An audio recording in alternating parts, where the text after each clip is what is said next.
Hey everybody, my name is Chris, and today we're going to be going over an L-shaped ambush. An L-shaped ambush is, like how it says, it's an ambush in the shape of an L. Super simple. If you have an established ambush, which means you were the one setting up the ambush, and you're not walking into the trap itself, the enemy's walking into your trap, you're going to be setting up guys on the right or left side, depending on what has more cover, and some guys down straight in front of them, right down the avenue of approach. Reason for this is so that you can maximize your firepower to the front and to the sides. The reason that you don't want to, trap them in and have guys shooting this way and guys up here shooting downwards is because then that comes into a crossfire and blue on blue if you happen to so shoot your buddy and or aim down in his direction. So for you this makes the most sense because now you're not shooting at any of your guys and you have the maximum area to shoot the enemy. Best thing for if you're setting up something. This is what I always recommend in any situation given the terrain dictates, because if this is all cover over here and this is all open field, you don't want to be sticking anybody out in the open field. So be aware of the terrain when you're setting up an L-shaped ambush and if that makes sense or not. It is the most preferred, but it doesn't mean it's always going to work out given the conditions that you have. Secondly, what we have, if we are unestablished, I'm going to teach you how to establish an L-shaped ambush. Super simple. Let's just say since you didn't have enough time, you boys are now head-on-head with the enemy. And now in that case, what you want to do is have your guys break off into somewhat of a line to establish all guns to the front. Because you don't want to just instantly be like, oh, we're getting attacked. Some guys go to the left because you don't know necessarily what's on your left side or what's on your right side. And now mind you, these guys aren't actually this close in real life. They're all very spread out.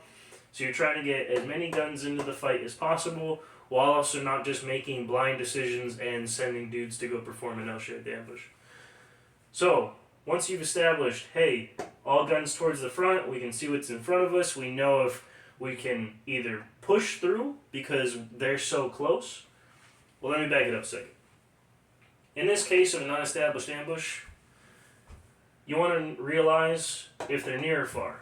Near being less than or equal to 50 meters, so basically they're pretty close, they're right on top of you, or further than 50 meters. In the event that they are near or less than 50 meters, you want to just push right through them. You're already on a line, you have all your guns pointed to the front, you just want to push right through them. Super simple. The whole reason for that is because if they have hand grenades, rockets, anything like that, anything explosive, you don't want to be just sitting here just shooting at the enemy because they could just easily start throwing rockets or grenades, artillery, whatever here. You want to continuously be moving because if you stay in one place for too long, you're more than likely going to be in a bad position later. So, all guns towards the front. We've realized it is a near or a far ambush. Let's just say for the sake of example, this is a far ambush. Now, what we're going to do is, depending on how far it is, let's just say it's 200 meters, what you're going to want to do is buddy rush to that objective. Buddy rushing is super simple. It's all of your guys are here, and let's just say this is 200 meters. This guy and this guy, or this guy and this guy. Basically, you're going to be following sets of pairs. So, if this guy's holding a position of fire, and this guy's keeping down, basically, these two dudes are suppressing. To put it in like retard terms. These two dudes are suppressing, these guys move up. Super simple.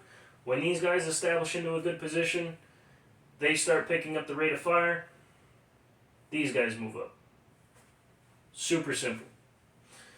The whole reason for this is you always want to have continuous fire going down range towards the enemy so that they can keep their head down, so that when your buddy picks up and moves, he's not going to get shot. Hopefully. So, now that we've gotten to our position where we feel that we're not too close for comfort, but we're in a good position to make a decision, What we want to do to break off in an L-shaped ambush is if that you're the team leader, you direct your guys. What do you see on your right and what do you see on your left? If you see some right, like some ditches or trench lines or something like that, you can easily send one guy and another guy to perform this L-shaped ambush. And then these guys would just have to essentially move over if they're not in a good enough position already and if they're too far over. Reason being, like I said, cover. Cover is going to help you. Concealment of your movement is also going to help you as well. If it's a big open field over here, no way in hell am I going to send my guys over there. Especially if, there's better cover somewhere else. So, they're going to keep pressing and pressing and pressing. What you want to do is, this is your base of fire.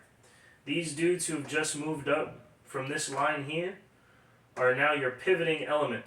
Your pivoting element is going to now sweep through the zone of all the enemy. And what's going to happen is, as these dudes start to push forward, this is hard, just because my whiteboard's not fully secured. As these dudes push through, you obviously see how this guy's in front. It's not like he's going to turn and keep shooting to kind of keep down rate of suppression. What he wants to do, so that he doesn't accidentally hit his buddies or cross over too far and hit his other buddy that's also supporting him, he's going to cut his fire. And when he cuts his fire, he just stays there and he remains observant. Because you never know if someone else could be coming out of this right field. And if both these guys are in this position where they're pushing across the field and they're making sure that the whole enemy is eliminated, this guy wants to pick up a job. His job, make sure these guys don't get hit. This guy still has a job, which is keeping up rate of suppression. Rate of suppression will just be keeping these guys' head down. That'll be whatever your team dictates would be rate of suppression in that moment. So, if it's a heavy force and you're like, oh man, go cyclic on the 240, just ripping into them, that may be your option, or you might want to just fire one round every couple of seconds. It all depends on what your team leader, your squad leader, whoever says. You're going to continue to assault to the objective, effectively making your way to the entire length of the objective. And then now, after everything's said and done, you're going to check all the dead and wounded, see if you can get any information off of them, see if you can do literally anything that would help you out in that scenario or situation. Because honestly, if they were already waiting here in some kind of position, or if they were just on the walk going, they might have good information if they're patrolling, or they might have good hidey holes around the area if that is some place that they have fortified in a position. Essentially, this is a good technique. The technique is good for the reason being that you get the most amount of guns in the fight, you maintain a base of fire, and you also have a maneuver element that can sweep through the area. And the reason that you want that sweep through the area is to not only, because let's just say that nobody moved from their position. Nobody's on top of this objective. You could argue that, if they stop firing, we know that they're gone. Not in every case, because in some cases, they might stop firing so that they can bait in your whole team. And then when your whole team goes in there, they spring a trap. Reason for this, the reason you want to avoid this is because if I can take an L-shaped ambush that I've made myself and push through an objective, I will effectively lose, unfortunately, less men. Well, it's unfortunate that I'm losing men if I have to. It's not unfortunate that I'm losing less compared to more.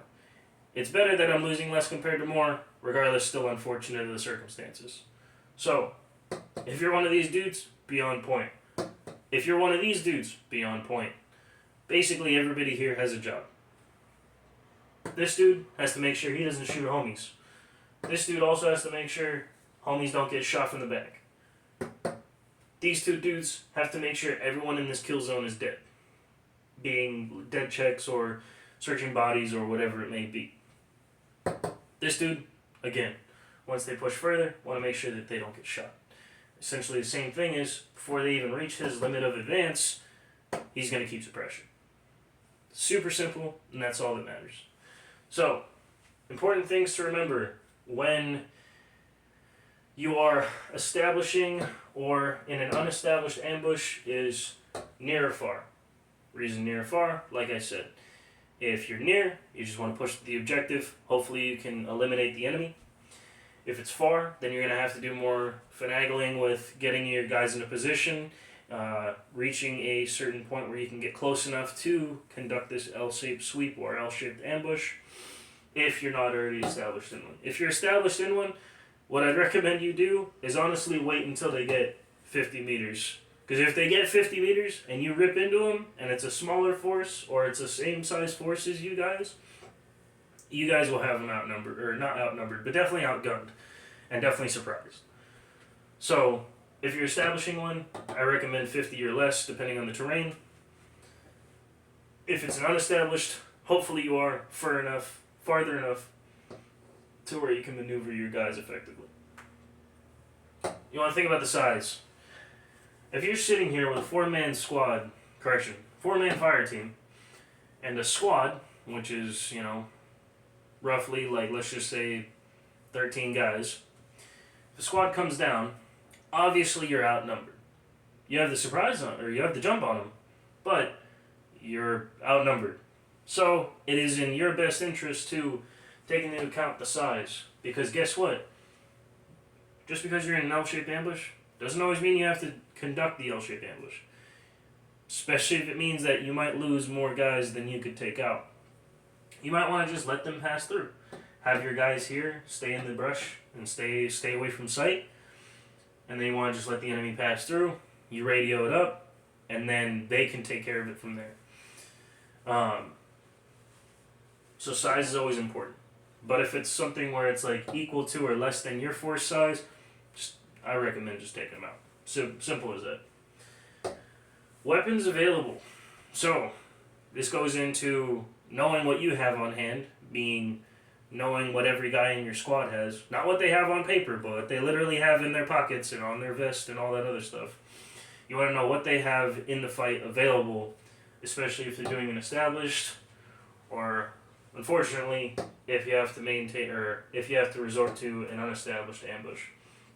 Weapons available matters. Reason being that, like I said, less than 50, close enemy, I can throw hand grenades at them if I have those hand grenades.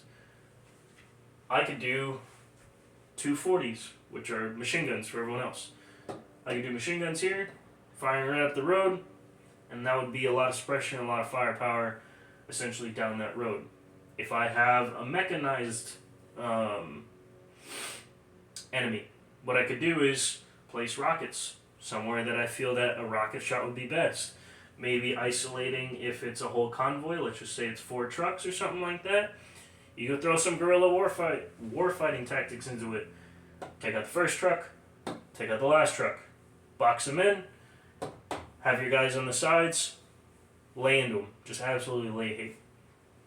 So don't think that this has to be one-on-one and you can't pull some crazy guerrilla stuff, because honestly sometimes guerrilla fighting is the best. I'm just saying that in the event that you're outnumbered and you don't have a good enough plan, fighting for another day sometimes might be the best option. I believe I wasted your time enough. I hope you enjoyed, and I will see you in the next one.